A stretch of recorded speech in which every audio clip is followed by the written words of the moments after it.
Minneapolis میں یہ تقسیم بالکل واضح ہے۔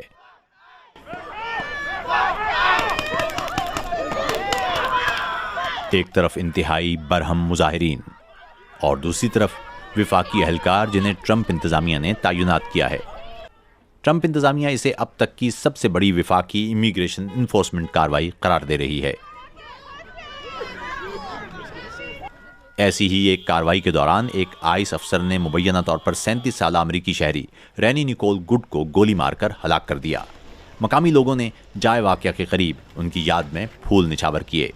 ٹرمپ انتظامیہ نے انہیں ایک ڈومیسٹک دہشت گرد کے طور پر پیش کیا ہے اور کہا ہے کہ آئس اہلکار نے ذاتی دفاع میں یہ کارروائی کی، لیکن بارش اور برف میں یہاں جمع ہونے والے منیاپولس کے بہت سے شہریوں کا کہنا ہے کہ یہ کارروائی دراصل امیگریشن قوانین کے نفاذ کے بارے میں نہیں تھی، بلکہ انہیں سزا دینے کے لیے کی گئی تھی۔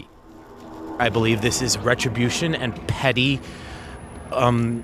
power. میرا ماننا ہے کہ یہ بدلہ لینے اور طاقت کے مظاہرے کی کوشش ہے تاکہ ہمیں صدر کے خلاف آواز اٹھانے کی سزا دی جا سکے۔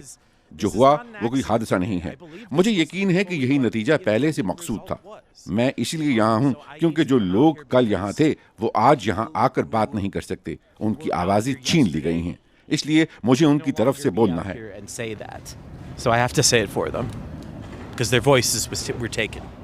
میرے خیال میں ہمارے پاس اقتدار میں ایک کمزور آدمی ہے جو اپنی طاقت منوانا چاہتا ہے، بس یہی بات ہے۔ بدقسمتی سے کسی کی بیٹی، کسی کی بہن، کسی کی ماں، کسی کی دوست، کسی کی خالہ، ایک خاتون بلا وجہ اپنی جان سے گئی۔ ایک ایسے وقت میں جب رہائشیوں اور وفاقی اہلکاروں کے درمیان جھڑپیں جاری ہیں، شہری اور ریاستی حکام اب واشنگٹن کے ساتھ براہ راست ٹکراؤ میں ہیں۔ مینیسوٹا کی ریاستی تفتیشی ایجنسی کا کہنا ہے کہ ایف بی آئی نے اس واقعے کی تحقیقات میں اسے شامل نہیں کیا۔ نائب صدر جے ڈی وینس کا کہنا ہے کہ رینی گڈ کو گولی مارنے والے آئس اہلکار کو مکمل استثناء حاصل ہے۔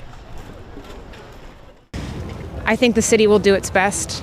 میرا خیال ہے کہ شہر اپنی پوری کوشش کرے گا، لیکن جب وفاقی حکومت پہلے ہی مقامی تفتیش کاروں سے تعاون سے انکار کر رہی ہو تو اس سے کسی بھی بیان کی ساق اور اعتبار پر سوال اٹھتا ہے۔